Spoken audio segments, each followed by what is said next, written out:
8A, OHA, the three non-appealable areas. If your 8A application has been denied by the SBA and again denied on its reconsideration, you are permitted to file an Office of Hearings and Appeals, OHA, appeal. There are times when this makes sense, and there are times when the firm is better off waiting a year required to reapply. This is because there are three areas in which the OHA will not hear an appeal, as they do not have jurisdiction over the denial, so the SBA will win the appeal every time based on a lack of OHA jurisdiction.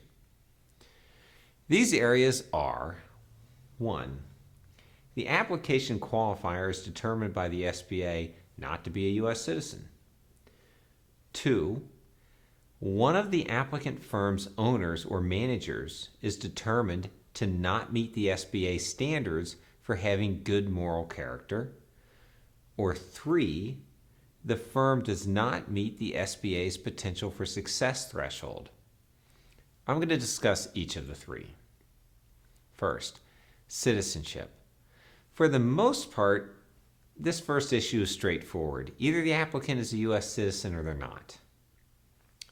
Good character. If any owner of the firm or key manager of the firm is found not to have good moral character, the firm will be declined. This is different from the social disadvantage and the economic disadvantage thresholds, where it is only the applicant qualifier that is considered for those criteria.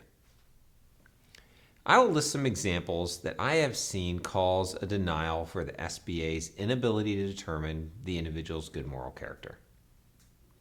Adverse information regarding criminal conduct, violation of any SBA regulations, debarred or suspended firms, debarred or suspended persons, submission of false information during the application process or after approval, if they determine that the business lacks business integrity, legal issues such as indictments, guilty pleas, convictions, judgments, settlements, that kind of stuff.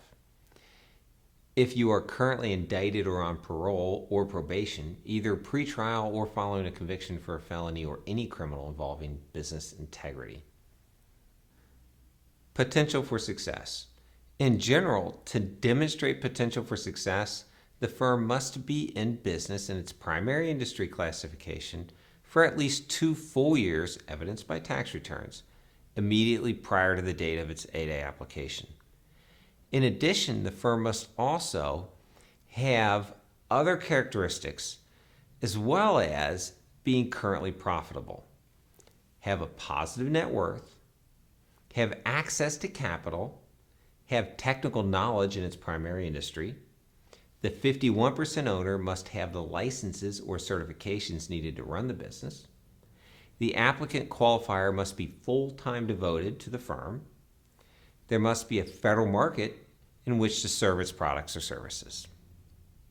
If the firm does not have 2 years in business, then the firm must be able to demonstrate that the owner of the firm has substantial business management experience in the industry in which the firm is applying. The firm also needs to show that it has been successful by having a substantial amount of revenue, generally over $160,000, as well as being profitable. When a firm needs a 2-year waiver in order to apply, the SBA is more thorough in its analysis and its determination of this potential for success. Because these 3 items are not subject to OHA appeal, it is very important that a firm meet the SBA thresholds in these areas prior to submitting their 8A application.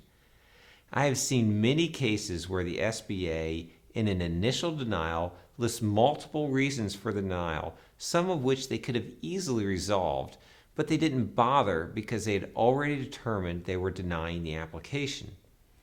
This results in more complicated reconsiderations than necessary, had the SBA cleared up the additional issues. But most importantly, it makes resolving these issues, such as potential for success, critical in the reconsideration. I have seen many reconsideration denials where the firm is not able to go on to appeal on the real issue of its eligibility, such as social disadvantage, where the firm would have a good chance of winning that appeal because the firm was not able to win some other minor issue, such as potential for success in that reconsideration. Ultimately, it is critical to adequately address all issues in a reconsideration, as any of the three I've discussed will prevent an OHA appeal, and the SBA regularly does not work to eliminate secondary issues in the initial or the reconsideration denials. Thanks for watching.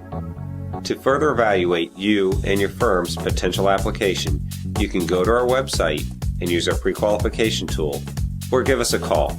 In about 10 minutes, we can give you a good assessment of your application.